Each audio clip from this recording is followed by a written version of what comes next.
güzel adam. Bak bakayım ya. Sözde beni uyuyorlar diyor. Zeli de çözeceksin de şimdi zeli de götüreceksin. Bana öyle deme diyeyim ben. Öyle. Onun evinde durası geldi mi?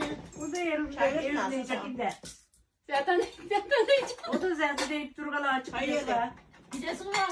babam da ne? Basıyor mu ne? Gidin gelme. Ay bir yapıyor bunlara. Sizin yanınıza gelin ha toplayın böyle pasta börek yapın git. Pasta verelim.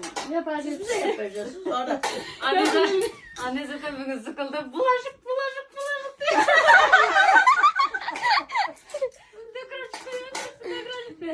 O börek yapar. O börek yapıp gelsin. Bana telefon etsene. Sen? Ne diyeyim ben? Baklava. Sen bakkaldan getir. Hazır getir. Sen süt yoğurt getir. Sen mi diyorsun? Ben sıkıyorum ama Ben bir gidemem gidin diyorsun. Ben ne diyorum? Abi sen süt yoğurt İsa'ya getir. Ben de şey sanıyorum ben de.